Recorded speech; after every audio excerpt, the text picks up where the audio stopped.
नमस्कार जोहार। आप देख रहे हैं न्यूज जजबरेट का न्यूज बुलेटिन। बढ़ते हैं झारखंड की तमाम बड़ी खबरों की ओर। एक बड़ी खबर, स्कूलों को खोलने पर राज्य सरकार ने जारी किए दिशा निर्देश। सिर्फ 4 घंटे चलेगी कक्षाएं। खबर के मुताबिक कोरोना से संक्रमण में राज्य में सभी स्कूलों को अनिश्चित काल के लिए बंद कर दिया गया था।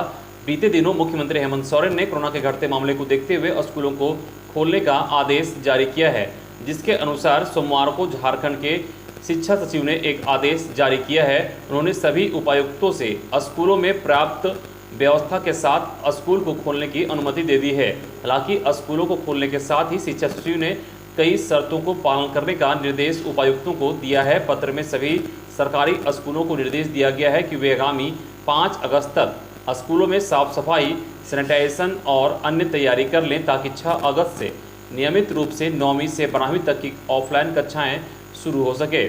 शिक्षा सचिव ने जारी आदेश में कहा है कि स्कूल जाने के लिए बच्चों को अपने अभिभावकों से सहमति पत्र लेना अनिवार्य होगा। वहीं शिक्षकों के लिए वैक्सीन की दोनों डोज लेना जरूरी होगा। बिना वैक्सीन के लिए किसी भी स्कूल में शिक्षकों को प्रवेश की अनुमति नहीं होगी। राज्य के सभी प्राथमिक और मिडिल स्कूलों में शिक्षकों की उपस्थिति को अनिवार्य कर दिया गया है। हालांकि वहां बच्चों की एंट्री पर फिलहाल रोक जारी रहेगी।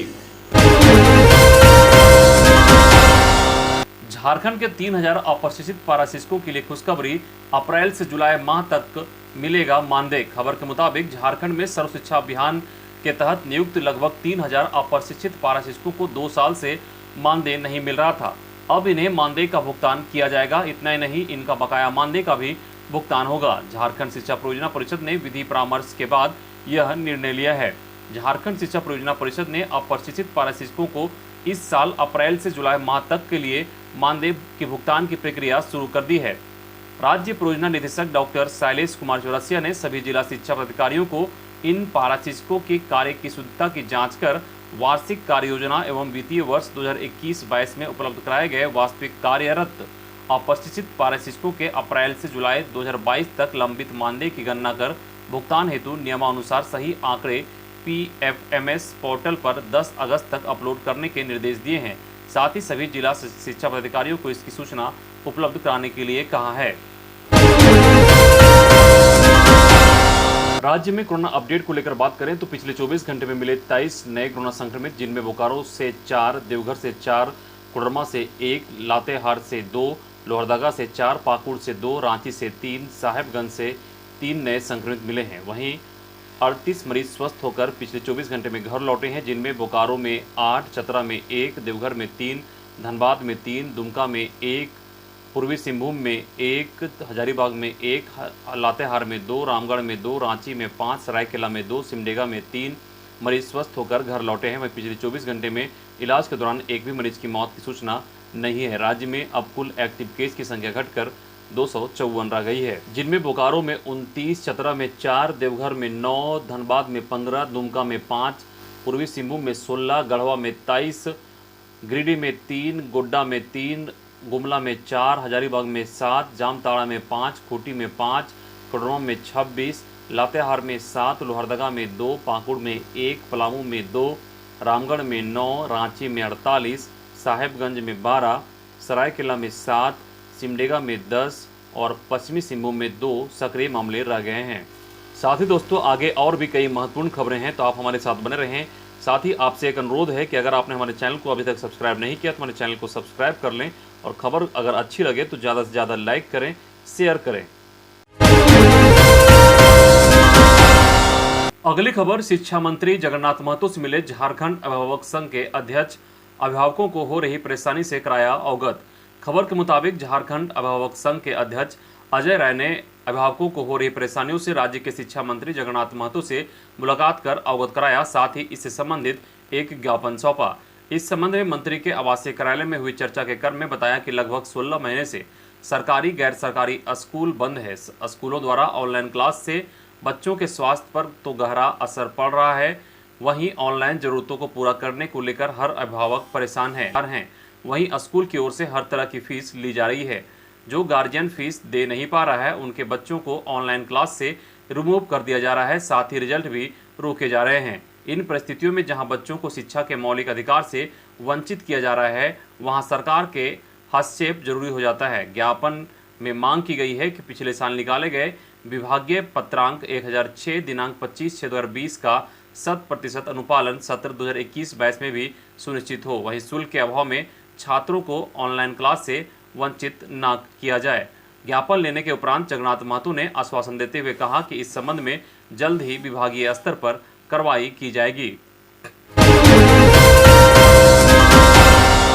इधर हाईकोर्ट ने मुख्यमंत्री हेमंत सोरेन को जारी किया नोटिस।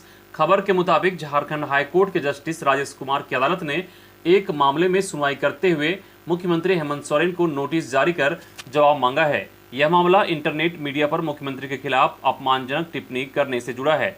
इस मामले के आरोपित ऋषिकेश कुमार की ओर से हाईकोर्ट में जमानत याचिका दाखिल की गई है।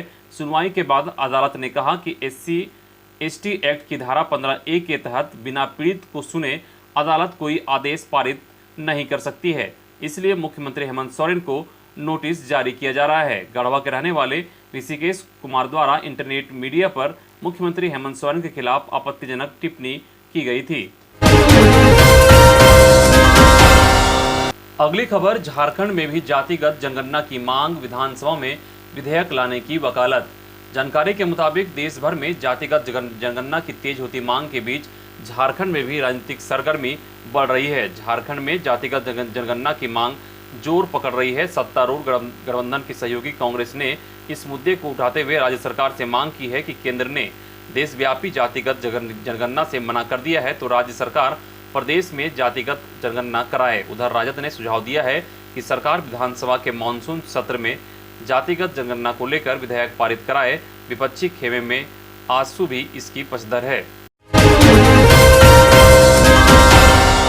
अगली खबर, मनरेगा कार्य में ना हो लापरवाही, ग्रामीणों को मिले रोजगार। ग्रामीण विकास सचिव ने अधिकारियों को दिए टास्क। जानकारी के मुताबिक झारखंड में मनरेगा के कार्यों में लापरवाही नहीं बरतने और ग्रामीणों को रोजगार उपलब्ध कराने पर जोर देने की बात ग्रामीण विकास विभाग के सचिव मनीष रंजन ने कही। सोमवार को सभी जिले के DDC एवं सभी BDO के साथ मनरेगा एवं प्रधानमंत्री आवास योजना की प्रगति की समीक्षा वीडियो कॉन्फ्रेंस के माध्यम से की। सचिव श्री रंजन ने मनरेगा योजना अंतर्गत मानव दिवस सृजन में बढ़ोतरी पर बधाई देते हुए मनरेगा कार्य का ससमय निष्पादन को लेकर टास्क सौंपा। इस दौरान उन्होंने स्पष्ट कहा कि मनरेगा कार्य में किसी प्रकार की लापरवाही नहीं हो, इसका ध्यान रखा जाए। मनरेगा का उद्देश्य रोजगार सृजन है। योजनाएं संचालित कर ग्रामीणों को रोजगार मुहैया कराने पर भी उन्होंने जोर दिया। बैठक के दौरान सचिव ने बारी बारी से संचालित योजनाओं की भी जानकारी ली। सबसे पहले बिरसा हरित ग्राम योजना के तहत 2 दिनों के अंदर गड्ढा भराई का कार्य पूर्ण करने का निर्देश दिया। वहीं रिजेक्ट ट्रांजैक्शन एवं PMMS के तहत कार्य को 1 सप्ताह में हर हाल में शून्य करने का निर्देश दिया। साथ ही ऐसा नहीं होने पर जवाबदेही तय करते हुए कार्रवाई करने का निर्देश भी दिया। अगली खबर, झारखंड के गढ़वा में KCC लोन के नाम पर फर्जीवाड़ा, बैंक कर्मियों पर लगा आरोप, ब्रांच मैनेजर सहित 4 कर्मचारी सस्पेंड। झारखंड के गढ़वा में KCC लोन के नाम पर फर्जीवाड़ा का मामला सामने आया है। केतार बाजार स्थित झारखंड राज्य वनांचल ग्रामीण बैंक में KCC लाभुकों के राशि निकासी में हेरफेर के आरोप में RM के द्वारा बैंक के ब्रांच मैनेजर सहित 4 लोगों को सस्पेंड कर दिया है। साथ ही शाखा के संचालन के लिए नए अधिकारियों को प्रतिनियुक्त भी कर दिया है। वहीं सस्पेंड ब्रांच मैनेजर ने अपने ऊपर लगे आरोपों को सिरे से खारिज किया है। निलंबित बैंक कर्मियों पर आरोप है कि 16 जुलाई 2021 को मुकुंदपुर गांव के बिंदु शाह, सरवन शाह आदि का KCC लोन रिन्यूअल कर सभी लाभुकों के द्वारा 20-20 हजार रुपये का निकासी की गई थी, लेकिन नेटवर्क ठीक नहीं होने की बात कह सभी लाभुकों को राशि का भुगतान नहीं किया गया, जिससे आक्रोशित लाभुकों ने RM से इसकी शिकायत की थी। अगली खबर, अस्थायीकरण की मांग पर 18 से आंदोलन करेगा संघ। खबर के मुताबिक अस्थायीकरण व वेतनमान में बढ़ोतरी की मांग को लेकर पारा शिक्षकों ने राज्यपाल के नाम से गोड्डा BDO चंदन कुमार को ज्ञापन सौंपा है। ज्ञापन के माध्यम से पारा शिक्षकों ने बताया है कि झारखंड राज्य प्रशिक्षित पारा शिक्षक संघ के बैनर तले राज्य के पारा शिक्षकों ने अपनी मांगों के समाधान को लेकर वर्तमान सरकार को अल्टीमेटम दे दिया है। अगर 15 अगस्त तक राज्य सरकार अस्थायीकरण के सवाल पर कोई निर्णय नहीं लेती है तो 18 अगस्त से पूरे राज्य में आंदोलन शुरू किया जाएगा। कहा कि सरकार पारा शिक्षकों की मांगों पर गंभीर नहीं है। राज्य में पारा शिक्षकों के अल्प मानदेय, असुरक्षित भविष्य और लगातार हो रही असामयिक मृत्यु पर सरकारी तंत्र चुप्पी साधे हुए है। अगली खबर, बिहार शिक्षक नियोजन 30,000 पदों के लिए 18 अगस्त से करें आवेदन। बिहार में शिक्षक नियोजन से जुड़ी एक बड़ी खबर है, जहां शिक्षकों की बहाली के लिए सरकार ने नया शेड्यूल जारी कर दिया है। हाई स्कूल और प्लस 2 विद्यालयों में शिक्षकों को नियोजित किया जाएगा। 30,000 पदों पर होने वाले शिक्षकों की भर्ती के लिए 18 अगस्त से 17 सितंबर के बीच आवेदन लिए जाएंगे। बता दें कि हाई स्कूल और प्लस 2 विद्यालयों में शिक्षक नियुक्ति को लेकर 2 जुलाई से काउंसलिंग होने वाली थी, जिसे स्थगित कर दिया गया था। नया शेड्यूल आने के बाद माना जा रहा है कि हाई स्कूल और प्लस 2 विद्यालयों में शिक्षकों की बहाली में काफ़ी देरी हो सकती है। पहले प्राइमरी स्कूलों में शिक्षक की बहाली प्रक्रिया पूरी की जाएगी। बिहार शिक्षा विभाग ने नया शेड्यूल जारी करते हुए कहा है कि जो अभ्यर्थी पहले आवेदन दे चुके हैं उन्हें दोबारा आवेदन देने की जरूरत नहीं है। नए शेड्यूल के मुताबिक 2 अगस्त तक नियोजन इकाईवार 30 जून 2019 तक उपलब्ध रिक्त पदों की गणना की जानी है। अंतिम मेधा सूची नियोजन इकाई द्वारा 6 सितंबर तक सार्वजनिक किया जाएगा। शिक्षा विभाग ने इसकी अधिसूचना जारी कर दी है।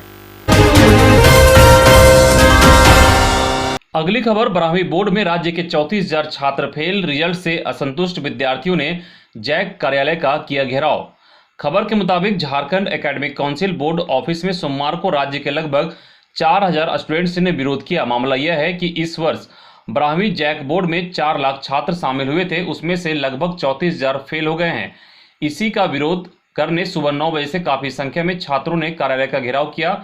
उनका कहना है कि कोविड के कारण परीक्षा का आयोजन नहीं किया गया। हम 11वीं में पास थे, तभी हम 12वीं की परीक्षा में बैठने की इजाजत मिली। जब उन 3,35,000 छात्रों को पास कर दिया गया तो हमें किस आधार पर फेल किया गया है। वहीं विरोध कर रहे छात्रों में कुछ ऐसे भी हैं जिनका रिजल्ट इनकम्प्लीट दिख रहा है। छात्रों की मांग है कि उन्हें भी बाकियों की तरह प्रमोट किया जाए। जानकारी के अनुसार इस मामले में मंगलवार को नाराज छात्र शिक्षा मंत्री से भी मुलाकात करेंगे।